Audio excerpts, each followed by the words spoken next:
So last week we looked at some theories of adaptation, how we might approach the subject. So this week we can begin with a case study of a subtopic of adaptation. I want us this week then to look at the case of Alfred Hitchcock and his production of Daphne du Maurier's Rebecca, but also the situation of that production inside Selznick International Pictures. So in order to do this, I want us to think around the topic of authorship. Authorship is one way in which we complicate the idea of a transition from novel to film. Okay, and hopefully I can explain what it is that I mean by this. So here's the plan, the sequence that we're going to go through, and I want to flag up the fact that this topic is going to come back when we look at Jean-Luc Godard's Le Mépris, I think in week 7 or 6. But there's no way into the authorship subject that doesn't kick us off with the French New Wave and La Politique des Auteurs. So Godard is a key player in that and will return later in the course. So the study of authorship has been quite an important concept in film studies. So I want to introduce some of the critical theories surrounding this debate, and then I'm going to talk about Alfred Hitchcock and show an extended clip from another Hitchcock film, so we get some idea of the cohesion of his style. So, looking at the question of authorship, the question really is based around a deceptively simple concept. Who is the author of a film? Nowadays, it's quite customary, in legal documentation at least, to list the director of a film as its author. It hasn't always been this way, and the question of authorship has surrounded film for quite a long time. So part of this question is, how do we consider the director to be the author of a film when film is a collaborative medium? How can an individual artist carve out a distinctive style while working within a studio system, for instance, in conjunction with technicians, actors, writers? So while the authorship debate tends to favour the director rather than the writer, producer, or actors as the key creator of meaning, we need to think of the director in working alongside all these other people. So on the one hand, theories of authorship are developed to answer the question of who is the author of a film, but we need to understand the historical reasons why that question may have arisen. Now, in other media, questions of authorship have slightly different answers. With paintings, we can generally attribute credit to the person who stroked the brush on the canvas. Caravaggio is not often expected to share credit for his paintings with the people who mixed the paint, the people who posed for him, commissioned a portrait, framed his work, or sold it at auction, even though all of those people have had an impact on the way in which it is received and interpreted. In books, we expect the name on the cover to be that of the person who composed every sentence, devised the characters and the plot. We don't credit the people who designed the cover, chose the font, or who own the printing press, even though they have, again, some impact. So, is there some equivalent person who can be said to be the primary author of a film, even though they don't produce the materials used in its construction and distribution? So the questions that follow from this are, what about the other contributors who are not the director, and why does the question of authorship matter in the first place? Why should we care? Why do we need to assign authorship? You can probably already think of examples of authors in other media, but for a couple of examples, what about Anthony Gormley, the sculptor?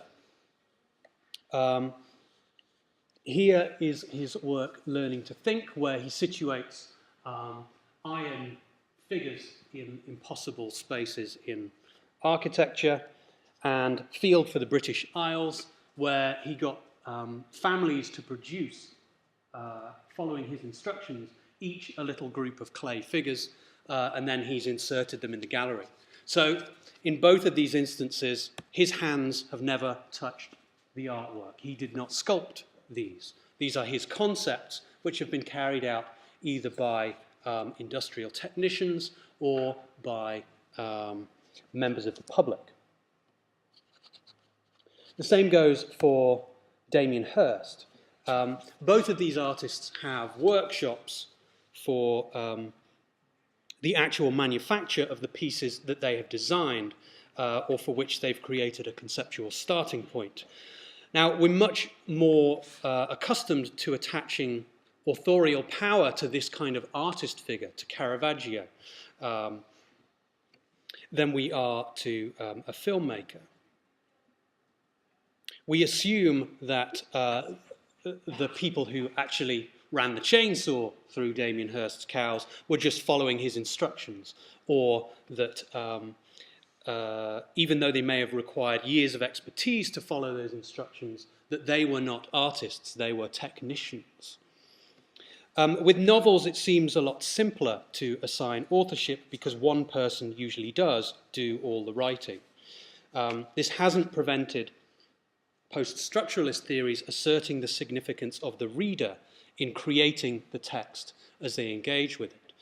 Roland Barthes' famous 1968 essay entitled The Death of the Author suggests that we no longer need to think of an author when we're engaging with literature because the place where meaning is created is primarily inside the subjectivity, the consciousness of the reader. That's when all the important interpretive work goes on.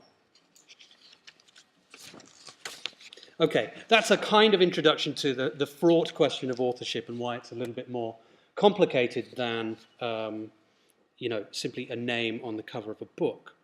The main intervention that brought questions of authorship to the forefront of critical debates around film is called La politique des auteurs, the authorship debate.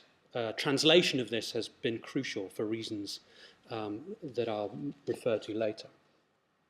This is formulated by a group of critics writing for the French journal Cahiers du Cinéma in the 1950s. And as I said, we'll come back to Jean-Luc Godard later in the course. He was one of the critics writing for this journal and later became a filmmaker, as did many of the other critics working for the journal. So, La politique des auteurs, this can be traced to a flurry of activity and critical writing by the writers on Cahiers du Cinéma, which was founded in 1951. This and other French publications such as La Revue du Cinéma, La Gazette du Cinéma, were filled with articles by cinephiles who were writing in post-World War II France, a time when French cinema clubs were filled with a backlog of Hollywood product that had built up during the occupation. So under occupation, American films were not allowed in, and after the liberation, there was this huge backlog, and American studios could flood the European markets with stuff that had been made in the last 6 years, which had never been seen in Western Europe. In 1948, where is it? Yes, Alexandre Astruc refers to a camera stylo, which means a camera pen, which you can see in this quotation here. The cinema will gradually break free from the tyranny of what is visual, from the image for its own sake, from the immediate and concrete demands of the narrative, to become a means of writing just as flexible and subtle as written language. He's describing his appreciation for a newly developed lightweight 16mm film camera, which enables the filmic apparatus to be deployed in a personal manner to produce films about any subject. Studio film production would be very labor-intensive, using large, bulky cameras and quite clumsy sound equipment. And the 16mm camera really liberated filmmakers to shoot on the street in low light, quickly and easily. So Astruc anticipates that someday anybody would be able to express themselves at any time with their own personalized filmmaking. This is why he compares the new camera to a pen, something as simple as a pen for personal expression. So this foreshadows a movement to have film accepted as a practice of personal expression, even when the production is taking place within an industrial or studio context. So one of the main drivers behind debates around authorship in film was the wish to have film accepted as an art form like any other, rather than as an industrial process. People were quite ready to attach high cultural status to theatre, to literature, to opera, to ballet, all of these art forms with much longer histories. And film was often seen as a technological medium, as a technical thing, a popular medium, rather than something deserving of high cultural status or respect. Since films are made by large teams of personnel, often working under the sponsorship and supervision of corporate studio structures who were themselves striving to meet commercial goals that would permit continued profit and production, attempts to assert the artistic status of cinema by differentiating it from mass-produced goods were not very easy. So in the earliest days of cinema, before copyright laws were in place, there was a lot of piracy. Films were sold by the foot, not according to who was in them or what their title was. And it was very easy for films to be pirated, copied, and circulated. It wasn't always clear even who the producer was or what the name of the film was, unless you do what Georges Méliès did. I'm not sure you can see here, but in the corner he's inserted the logo of his film, Star Film of Paris, into the scene. So there's no way you can duplicate his film without it having the name on. And Pathé Film also would insert its famous rooster logo into the background of certain scenes so that they could mark it out as their product, something which they had authored.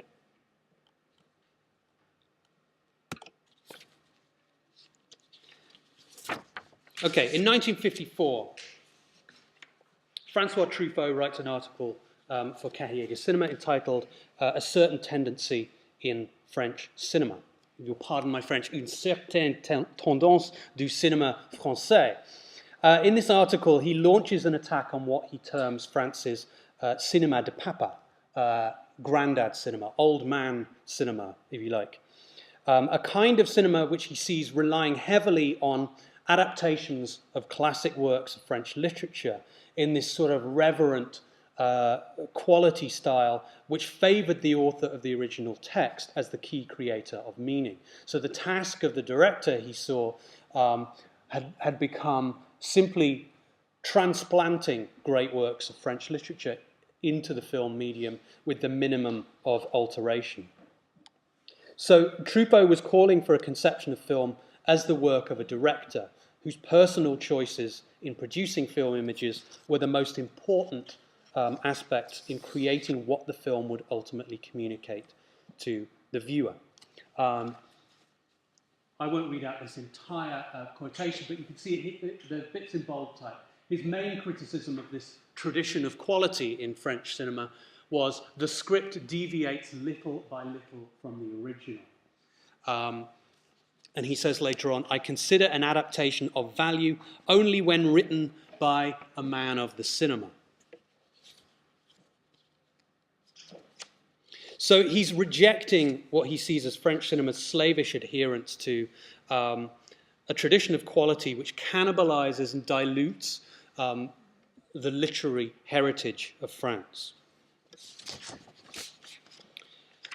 It's kind of an angry essay. It's sort of the work of a young upstart, and it upset an awful lot of people. It's a kind of insulting bit of writing, and he rejects this adherence to literary forms and suggests that cinema requires specialist treatment by expert filmmakers. Not anybody can make a film, which seems like an obvious thing to say now. It's not a medium for the simple translation of literary texts into pictures. So La politique des auteurs, as it came to be known, is the critical debate which took place in the pages of Cahiers du Cinéma, which emerges from Truffaut's initial argument. Now, it's inherently political in its desire to understand the relationship of the artist and the film to society, and it also implies a desire for a new conception of the film artist, in line with the predictions put forward by Alexandra Struck. And it empowers the film artist to express a reconstructive worldview in post-war France. Many of these critics, including Jean-Luc Godard, Francois Truffaut, Claude Chabrol, Éric Rohmer, all went on to become film directors themselves, and they formed the core of what has become known as La Nouvelle Vague, the French New Wave, in the late 50s and early 60s.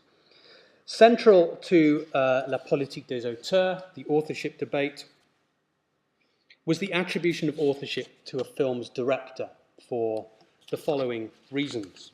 They believed, and you can see from this slide, though produced collectively, the film is most likely to be valuable when it is essentially the product of its director. Truffaut in particular thought that this would mean, in an ideal situation, that the director would also be the writer. And when we come back to Hitchcock, it's worth noting that Hitchcock never wrote a screenplay for one of his films. He always outsourced that role. In the presence of a director who is genuinely an artist or auteur, a film is more likely to be the expression of an individual personality. This is something of a qualitative statement, suggesting that a great director can enhance a production even if the original material is a bit shoddy.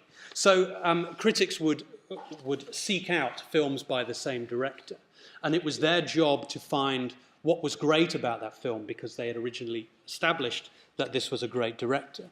So at the far end of this argument, a great director cannot make a bad film.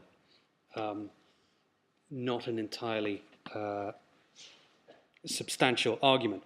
The personality of an auteur can be traced in a thematic and/or stylistic consistency over all or almost all the director's films. That last one is quite an important one. It suggests that, and this term auteur is simply the French word for author, but it comes to mean, it comes to be a kind of qualitative statement. An auteur designates somebody who is a particularly skilled and distinctive film artist, as opposed to a metteur en scène, somebody who's just a hack, who just follows the screenplay and who follows instructions. So this is quite an important one, the suggestion that you can trace the personality of the auteur across a whole range of their films, even when they're working within a studio system. Hitchcock worked throughout his life within studio controls. And yet we can observe individual characteristics which are continuous across many, if not most, of his films. So part of the authorship debate is, how does that happen? What is the place for individual expression and creation inside quite a rigid studio system where the formula is given great prominence? So the auteur criticism that emerges at Cahiers du Cinéma focuses quite a lot on mise en scène. This is a term you may have encountered before. The correct spelling, although you'll see it a different way, it's not the one in my title, it's the one here with the accent on the E and with the hyphens, though you'll see it in many different forms. Okay, this refers literally to the placement on the stage, and it means the things in front of the camera, the things which you can see inside the frame. And the Cahiers critics believed that this was the trace of the director. This is where the director's persona could be discerned, in the way in which things are arranged inside the frame, the way in which an image is composed for the eye. So by focusing on mise en scène, analysis can concentrate on the elements which are controlled by a singular artist, rather than on the intentions of the writer, for instance. It is that process of representing the story and themes as images which is distinctly cinematic. Of course, this is not entirely accurate. A set designer may have quite a strong impact on how things are represented on screen. The design of the lighting is a very specialist job that might not be within the abilities of a director. So already there's a problem here in that we are folding in many different aspects of the frame and attributing them to the skill of the director. So the core body of auteur critics distinguish between these two types of director, the metteur en scène and the true auteur. This distinguishes between one who's technically skilled and who actually places a personal stamp on the material by arranging the mise en scène in accordance with their unique vision, and people who are just, as I said, following instructions. Now, the downside of this is that it can lead to quite simplistic assessments of who is a good and who is a bad director. The early auteurists were also considered challenging in their application of the term auteur. It has connotations of artistry, and which they applied to directors working within the Hollywood system. So, in rebelling against French cinema, Truffaut was being quite reactionary by celebrating American cinema. Now, there was, I guess, a kind of complex relationship already between the French and the Americans, but American popular culture was extremely popular in France in the post-war period. It was associated with liberation. It was new, it was fresh, and there was a lot of it. And yet, for the Cahiers critics to come out and celebrate American cinema as a place of artistic value was still quite a radical thing to do in a film journal. Now, the debate, la politique, was ongoing and continuous, an argument over the parameters of what constitutes authorship, who the great authors are, and there was not universal agreement amongst the group. So this debate emerges in very specific circumstances amongst mostly leftist critics after the war, although it becomes very difficult, for instance, to unpick what Jean-Luc Godard's politics are. It's an attempt to forge a radical polemic that would give the artist credibility. And while the younger writers of Cahiers saw themselves as existing within social conflict and opposition, André Bazin, who was something of a godfather figure to these writers, believed that a filmmaker's duty was to passively record the world as it was, rather than to manipulate it or organize it around their own personality. Before I move on to talk about Hitchcock, I must mention this term, the auteur theory. If we remember that La politique des auteurs was a polemic, a debate, we need to figure out how it came to be called a theory. You will still hear reference to this thing called auteur theory. Auteur criticism served similar purposes when it was transplanted to Britain and America.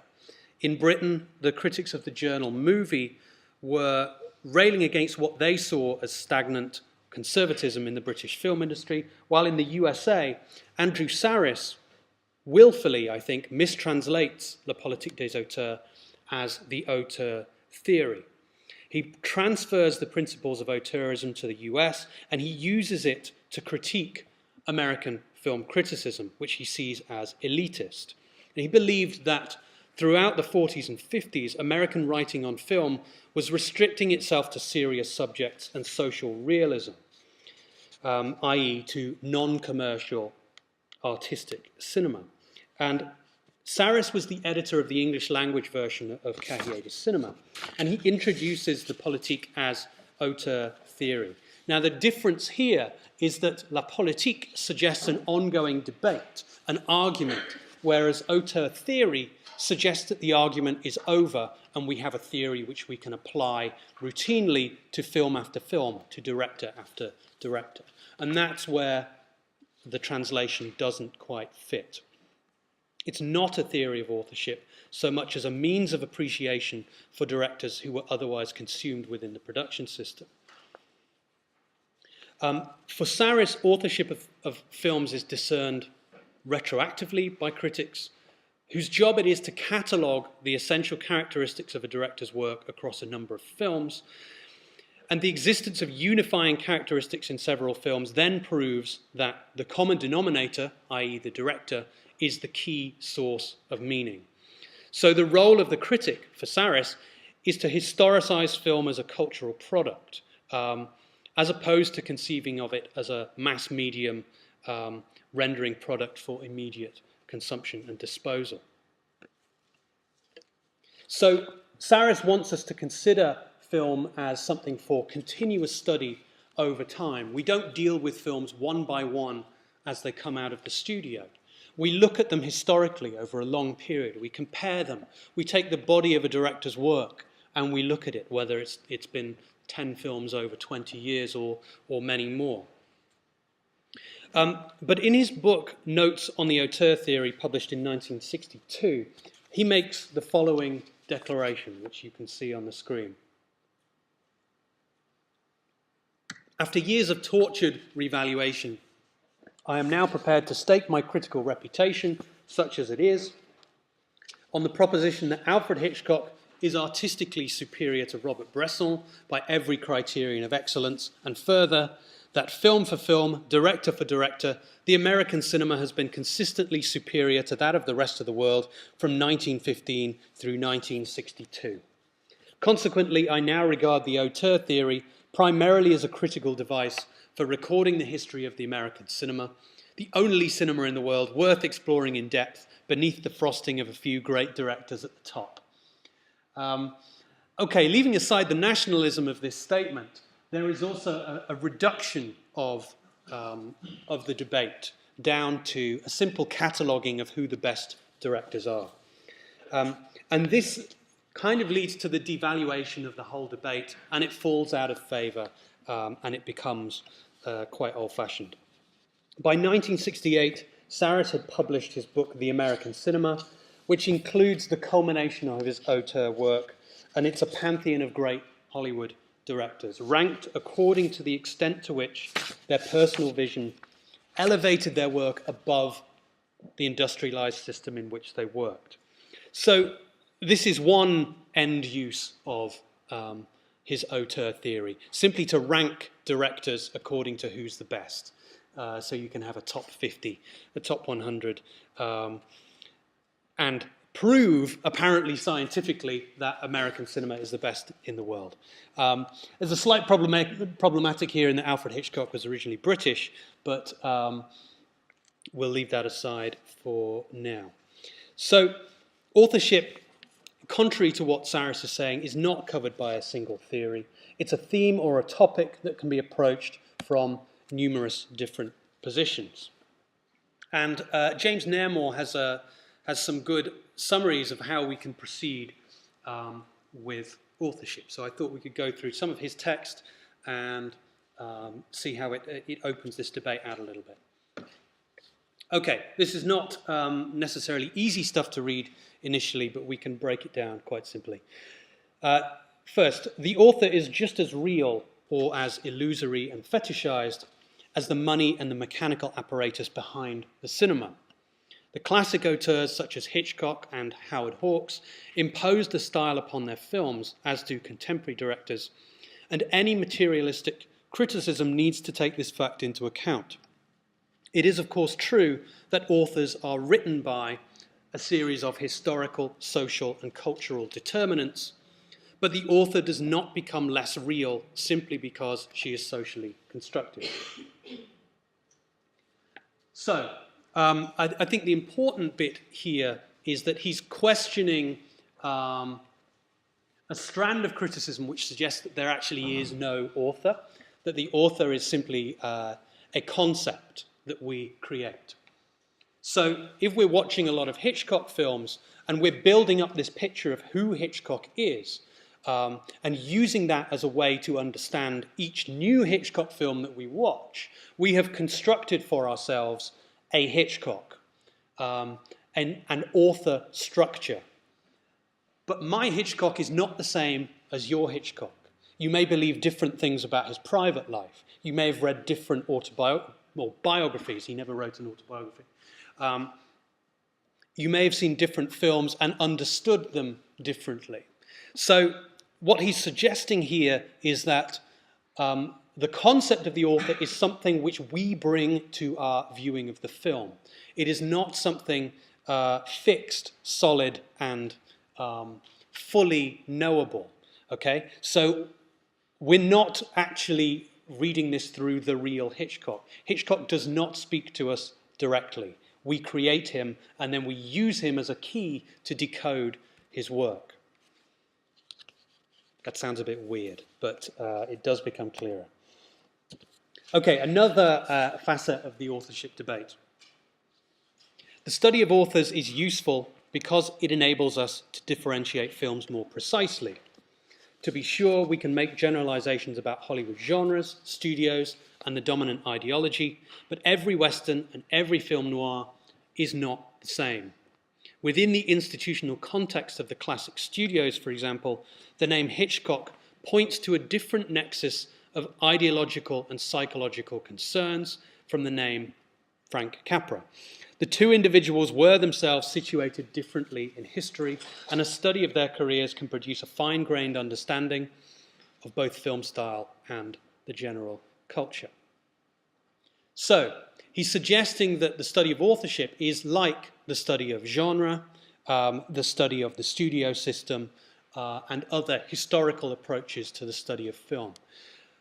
Positing an author, a continuous author across a range of films, is simply a way of organizing a set of works. So by taking Hitchcock as our route through a 50-year career within a studio system and connecting the ideological messages, the historical content of his films, we're using those films as a way into studying other things. So Hitchcock might not even be our prime object of study. We're not watching his films to find out what he thought about things. We're watching his films to find out a historical picture of what was thought at the time. What were the attitudes to women, to the police, to crime, to murder, to all of the things which preoccupy Hitchcock. And he says that they were situated differently in history. So a comparison of these two directors, for instance, might produce a fine-grained understanding of both film style and the general culture. So what is it about Hitchcock and Frank Capra or other directors who, even though they're working within the same studios, leads them to have these very different stylistic personalities across their films? And finally, from Nemo, it is very important indeed for us to know who is speaking. Readers or viewers always decode messages by positing a source, even if only an imaginary or unconscious one, and the source has a political meaning. This is a relatively easy one to understand. If you receive an anonymous email, it's very different from receiving an email from a friend. You know exactly how to interpret an email from a friend. You can detect when they're being sarcastic, when, if they say something threatening, they're just kidding. Whereas if you receive threatening and sarcastic messages in an anonymous email, you might not know how to interpret it. So being able to understand the source of a message is very important to how you interpret it.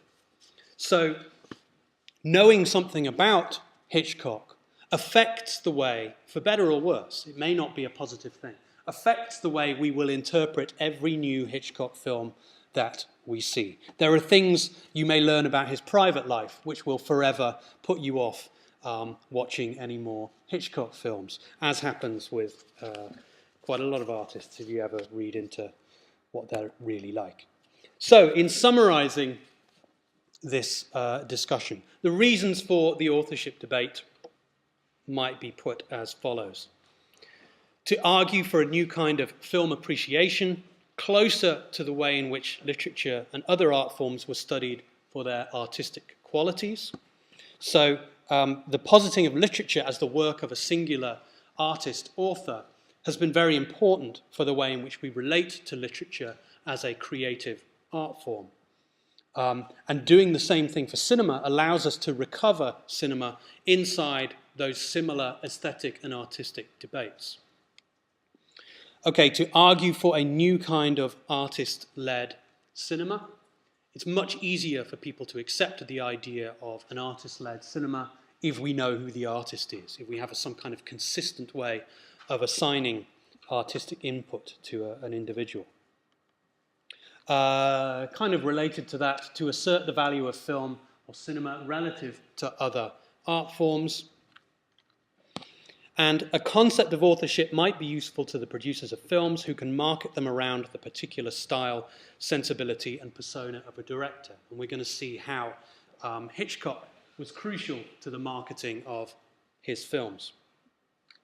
Now, this same conceptual author might be useful to viewers, critics, and historians who wish to organize their viewing or their studies around the continuities present in a director's body of work.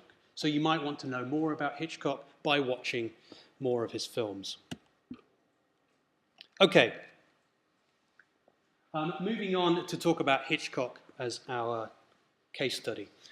It's quite easy to see why Hitchcock was one of the classic auteurs who were singled out by the Cahiers du Cinéma crowd, along with people like Howard Hawks, Douglas Sirk, Billy Wilder, and Orson Welles. It's notable that all of those people, with the exception of Welles, were European immigrants to the US. So quite often they were seen as these valuable European outsiders to the system who could stand apart from the Hollywood studios and have this kind of position of commentary upon it.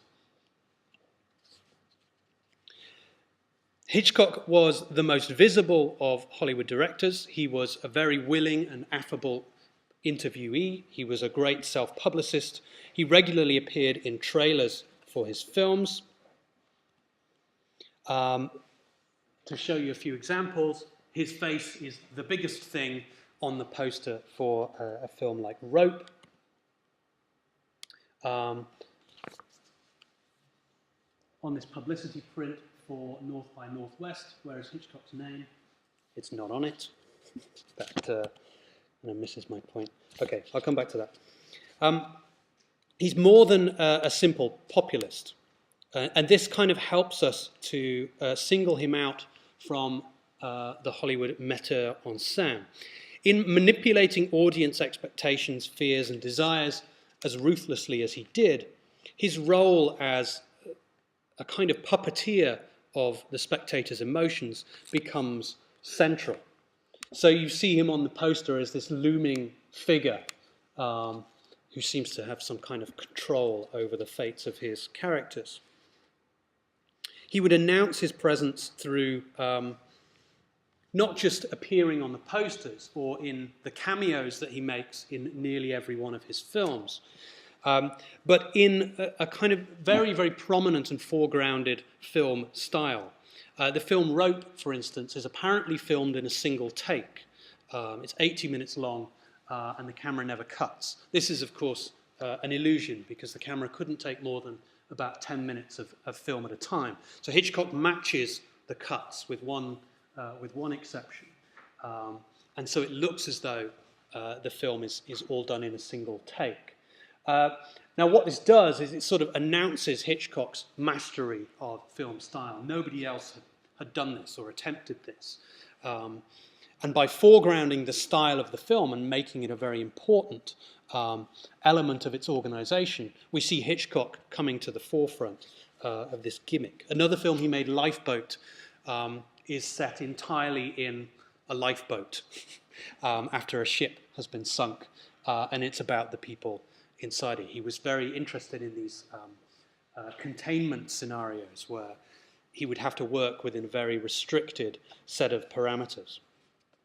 So rather than assimilating his personal style with that of the studio system, he would stretch the formal boundaries of what narrative cinema could do.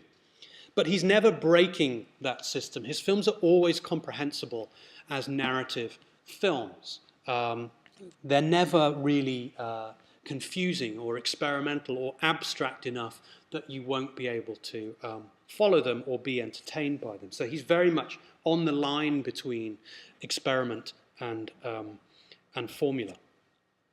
So his films exhibit recurrent visual styles and themes. He's often working in the thriller genre with an unusual level of interest in tales of murder and espionage. There is the plot device of the ordinary man wrongly accused, fleeing his accusers, trying to prove his innocence along the way, as you get in North by Northwest with Cary Grant from 1958. In The Wrong Man, starring Henry Fonda. That's quite an impressive publicity portrait. And in The Man Who Knew Too Much, which he filmed twice, once in Britain and then later on in Hollywood. So it makes a really interesting comparison between his work in Britain and his work in the US, which begins with Rebecca in 1940. There is the recurring trope of the Hitchcock blonde, who either offers temptation or redemption to the hero. We see this with Grace Kelly in Rear Window, Kim Novak in Vertigo, and Tippi Hedren in Marnie. There's a common theme of voyeurism that is sometimes part of the story, as in Psycho and Rear Window, the famous scene in Psycho where Norman Bates peeps at Marion Crane in the shower just before she is murdered. But at other times, this voyeuristic aspect is a part of the fabric of the film. It's part of the way Hitchcock's camera moves, the way in which it takes on the subjectivity of individual characters, the way it spies on people, even when there isn't this very explicit reference to being spied on. The film Rear Window takes place entirely inside James Stewart's apartment while he's been incapacitated with a broken leg. And he takes to spying on people in opposite apartments, not in any malicious way, but because he's got nothing better to do. And he entertains himself by making up stories. Now, a lot of critics have posited this as the quintessential Hitchcock narrative about a man who is in some ways impotent, with all of the psychoanalytic connotations of that, all the Freudian connotations of impotence, and who makes up his own stories, who creates a kind of screen, a cinematic situation with his environment by spying on the apartments opposite. And Hitchcock keeps his camera in the apartment with Jimmy Stewart, and there's only one shot where it goes outside. Everything else, you are positioned with him and you become a voyeur as well. Another way in which Hitchcock makes himself a part of his films is the Hitchcock logo, which he designed himself, which appeared on a lot of his publicity. In terms of narrative, there's a great point about Hitchcock's authorial persona, which is made by David Bordwell and Kristen Thompson, where they say that his authorial persona oscillates between being modest and uncommunicative, presenting a single character's point of view, and flaunting its omniscience by suppressing crucial information. So you can think about this in terms of Rebecca. We are both aligned with Mrs. De Winter the whole time. The camera is with her, and she is in almost every single scene. And yet, the camera tells us things that she doesn't know. It gives us an eerie sense of the house, which she doesn't yet have, and it gives us a sense of Rebecca's presence. So it is both her subjectivity and much more than that in communicating directly to us. Now, Hitchcock has been studied more widely than any other director, which either suggests to us that he's just an excellent self-publicist, or that his films are constantly open to interpretation and still very rich. Okay, a couple of other ways in which we might see Hitchcock publicizing himself. Take this poster for Psycho. No one but no one will be admitted to the theatre after the start of each performance of Alfred Hitchcock's Psycho. It was quite common for people in the 50s and 60s to just show up to the movie theatre and go in, regardless of whether the film had started or not. And when the film ended, they would just stay in their seat and wait until the film got to the point where they came in. So they wouldn't necessarily even be watching the film in sequence. But Hitchcock was quite adamant that watching his films needed to be done in sequence from beginning to end, notably because there's a major twist about 40 minutes into Psycho, which would be completely upset by you coming in halfway through. So he's very concerned with controlling the reception of his movies. So he has this kind of quite stern but paternal appearance on this poster. And you see him again on the poster for Strangers on a Train. No pictures of the star actors, just Hitchcock. Will still make your hair stand on end, say the News of the World. And then you can see examples of Hitchcock's cameos. I think this is North by Northwest, To Catch a Thief. I think that one's Strangers on a Train, and this one is from The Birds. Apparently those are really Hitchcock's own dogs making an appearance. Now, to some extent, this is just a joke. This is a little in-joke. Can you spot Hitchcock in each of his movies? But it is also a way of kind of imprinting his presence on all of this work and claiming, an authorial control over it. He was very well aware of his own public profile. One thing that we might do with author studies is this kind of biographical analysis. And I quote this to you as an example of what is bad about this approach, not to use it as a kind of exemplary text. This is from Patrick McGilligan's biography of Hitchcock.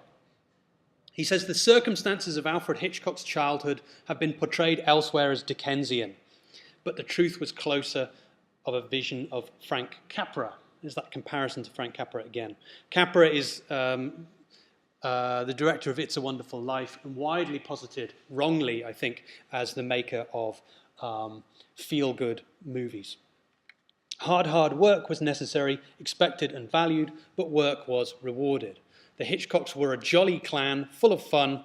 Uncle John could be coaxed into elaborate charades. He loved to play tricks on people. The Hitchcock women were characters, some of them known to swear like troopers. The director's spinster aunts, in particular, inspired a multitude of plain-spoken Janes in Hitchcock films. Note that, first of all, McGilligan uses another director, Frank Capra, to describe what Hitchcock's life must have been like. And presumably he's picked out the kinds of biographical detail which will chime with a pre-formatted picture of what fits the Hitchcock persona. So he's looking for those details which support what he wants to tell us about Hitchcock. And it's completely retrospective to the extent where he's trying to find ways in which Hitchcock's characters may have been informed by the aunts in his family. Now, this suggests that Hitchcock has complete control over the personalities of all the characters in his films, which is very difficult to prove when he's working within a studio system with someone else's written material. Another attempt to try and classify what Hitchcock does comes from Susan Smith.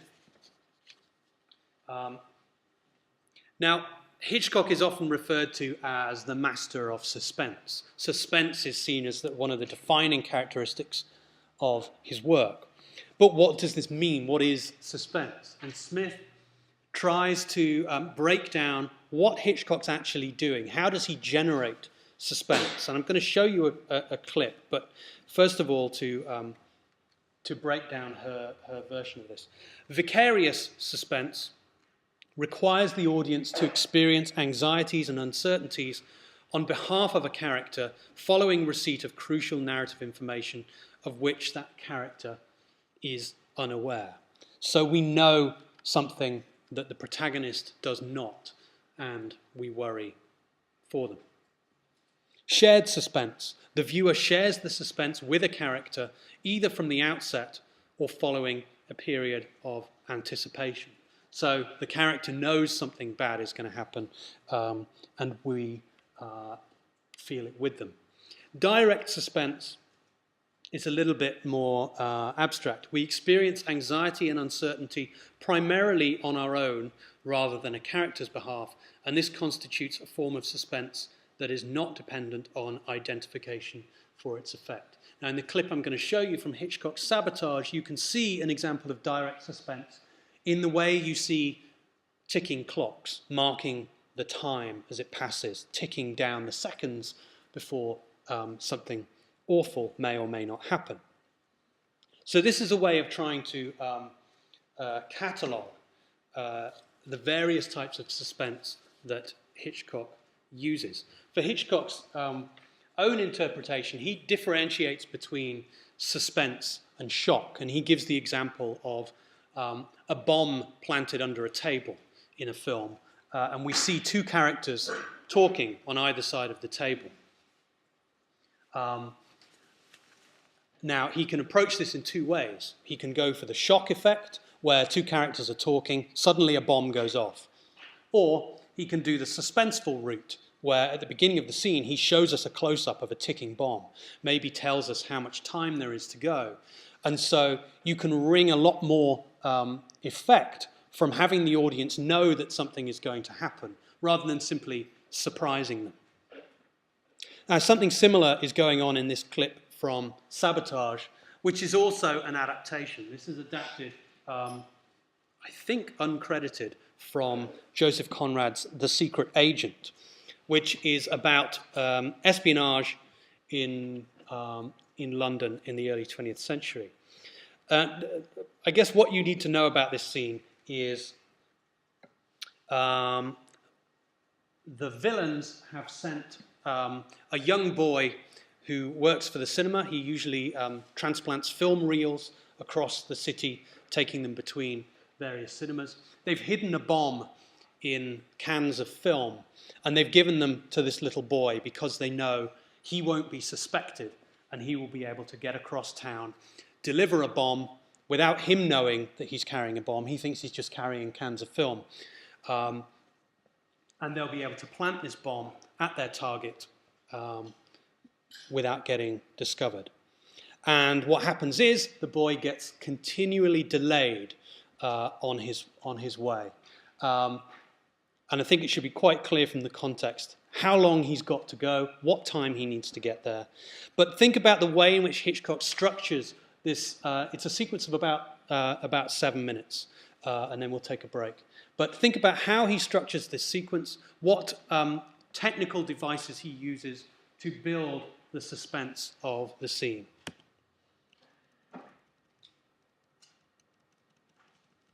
We should have sound.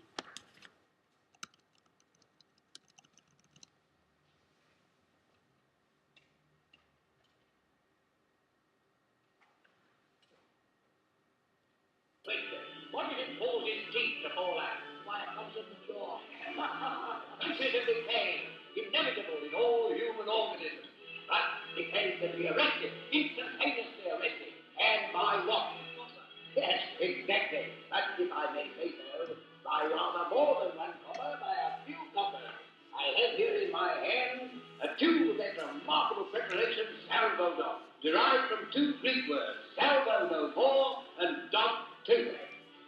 for 4 tube, and a shilling for the large tube containing 4 times as much. Now, let me give you just a little demonstration. Now, if somebody... I see here a young gentleman who I'm sure will be happy to assist me. No. Come on, buggy home. In the chamber, if you don't mind. Allow me to relieve you of the topic. It is topping. All right. Steady on. Let's get it started. Here we are. The first thing to do is to take the tube in the left hand and remove the cap. Like so. Then we pick up the toothbrush and we squeeze some of the Salvador along the bristle. Like so. Then I want you to observe, ladies and gentlemen, that the young gentleman's teeth are very dirty. They're not. Yes, sir. Come on. Look, here, man. That's a good boy. Now, we now proceed to use the brush. Now, with the ordinary commercial technique, what happens? It is either too pretty and takes all the enamel off, or it ain't and it don't take nothing off. But with Sabotage, that's the happy medium. Either too strong or too weak. It performs the functions that nature provides. It cleanses the teeth, refreshes the mouth, and removes all traces of adipose. How it works? Bad breath to you, sir. Where do you? Thank you, I don't need it. Here you are, relax, honey. Don't be afraid. There you are. Relax. Now, ladies and gentlemen, you will observe that I have unfortunately disarranged the young gentleman's hair. But that is easily attended to. Now, I have here a bottle of glassware, a shilling for that size, but I have large size 4 times the size, which is only 18 pence. I will now give you a demonstration of how to use. Put it on the air like that. It's a remarkable stuff. It is guaranteed to give the appearance of patent leather to the human flesh. You are now room to starve, as they say. Go on, bug off, you little basket.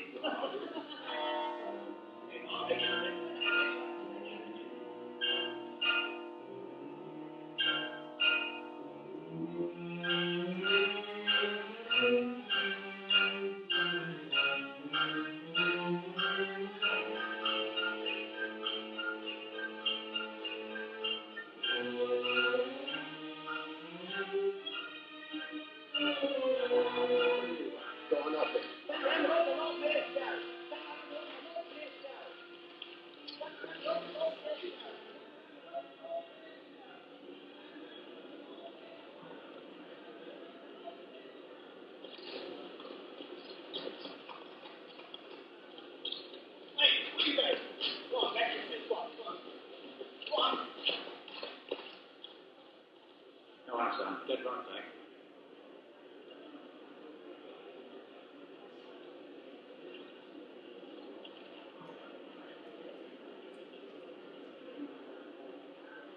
Here I come.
Hey, you can't be going in a public vehicle. They're films, ain't they? Yes. Then they're flammable. Go on, up off, big boy. But I've got to get this. Is there any contact outside the platform or somewhere? Oh, it's Bartholomew the Strangler.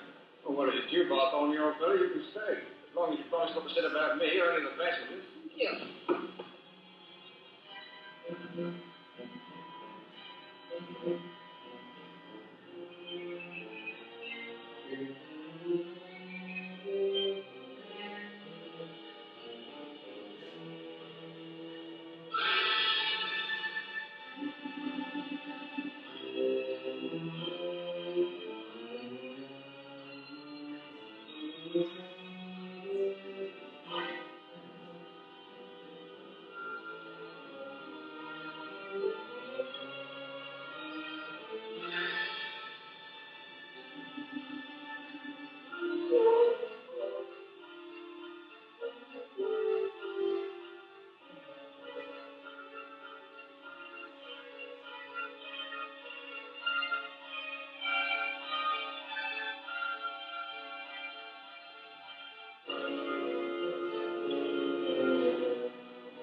Well, now everything seems to be all right.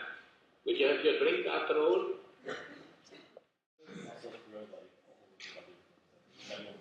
Okay, beginning again with Hitchcock's Rebecca. Or is it Hitchcock's Rebecca? Hitchcock, in his famous interview with Francois Truffaut, where they did a very, very lengthy sit-down series of interviews, which were later published in a book, and Truffaut went through every single film Hitchcock had made to date, and they looked at, they watched the films, and then they talked about them. In that interview, Hitchcock said that Rebecca was not a Hitchcock film. It was a Selznick film. So for him, he saw that he'd lost a lot of control.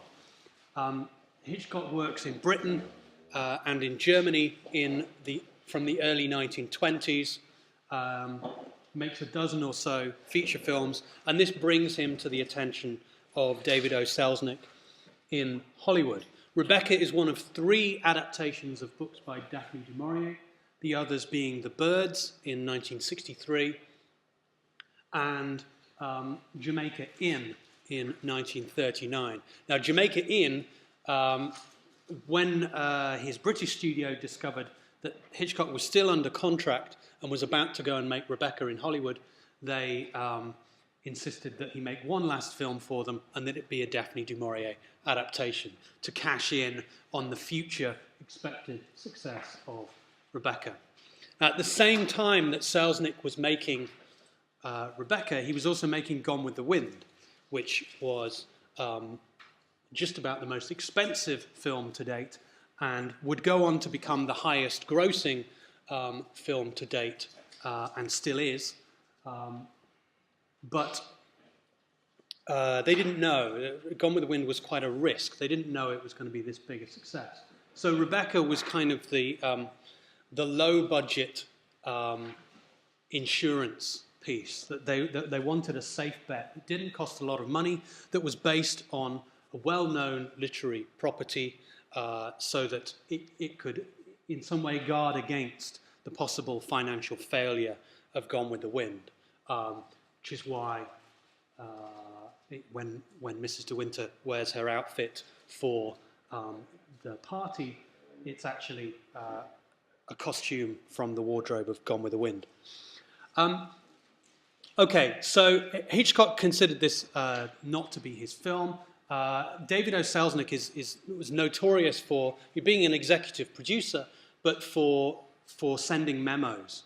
He's legendary for sending memos to cinematographers, to writers, to directors, to actors, and he would send dozens, even hundreds of memos each day. It turned out later he was on speed for most of his professional career, which helped in the dictation of hundreds of daily memos. Don't try that at home, but it certainly did increase his productivity and meant that there are now huge archives of memos written in this very frenzied state by David O. Selznick. So he exerts quite considerable control. And in one of the readings for this week, Kyle Dawson-Edwards talks about how a property like Rebecca would be used to build the brand of Selznick International Pictures by attaching the studio to these prestige literary properties. It would build a certain perception of quality around the studio.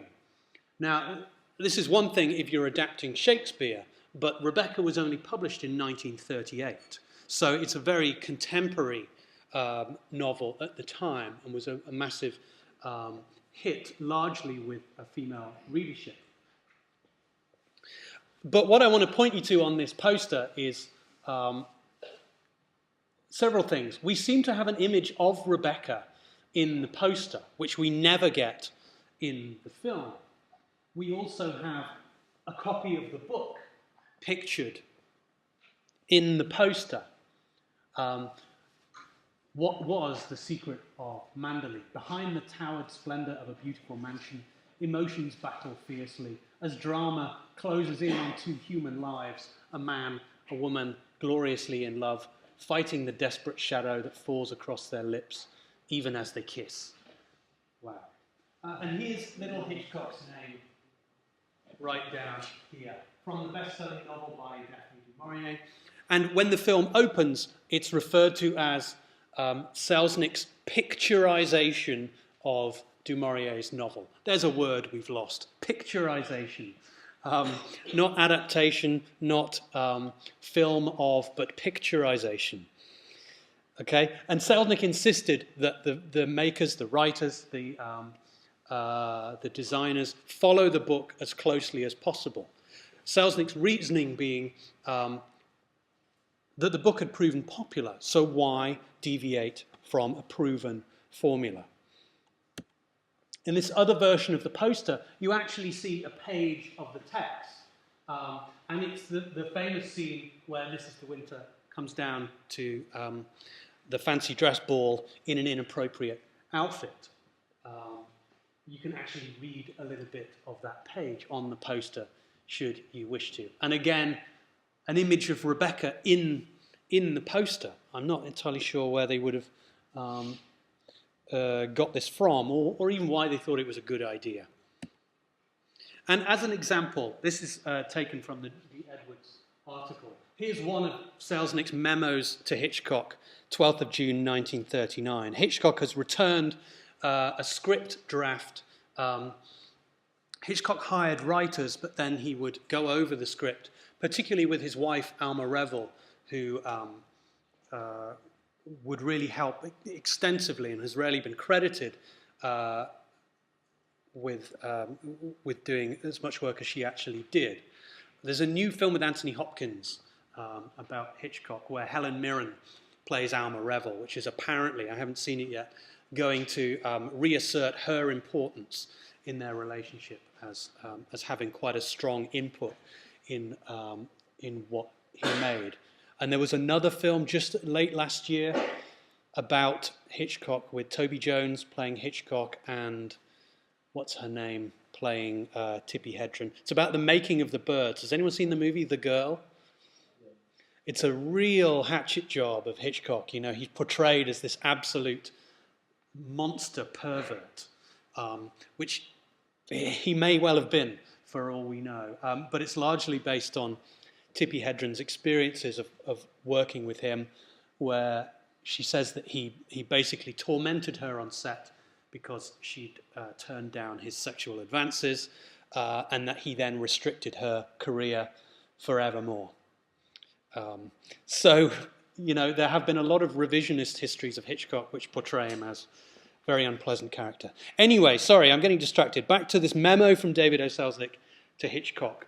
This is Selznick's response to a draft of the script.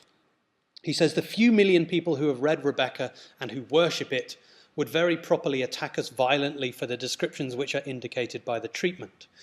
I have never been able to understand why motion picture people insist upon throwing away something of proven appeal to substitute things of their own creation. The only omissions from a successful work that are justified are omissions necessitated by length, censorship, or other practical considerations. Readers of a dearly loved book will forgive omissions if there is an obvious reason for them, but very properly they will not forgive substitutions. This is not theory. I have too long and too successfully resisted attempts to movie-ize successful works, not to be sure that my process of adaptation is sound. While others monkeyed around distorting original works, I insisted upon faithfulness in a long list of transcriptions. We have removed all the subtleties and substituted big, broad strokes, which in outline form betray just how ordinary the actual plot is and just how bad a picture it would make without the little feminine things which are so recognizable and which make every woman say, I know just how she feels, I know just what she's going through, etc. Now, in this one memo is an entire thesis on adaptation. This is Selznick's idea of what an adaptation should be. I should have just given this as my lecture last week. This is straight from the producer. This is how it's done. Don't deviate from a successful novel, even though he doesn't seem to think it's a very good novel. He thinks the plot is ordinary, just how bad a picture it would make without these little feminine things which are so recognizable. So what he's trying to preserve is that point of identification, that this is every woman's story, which we can discuss.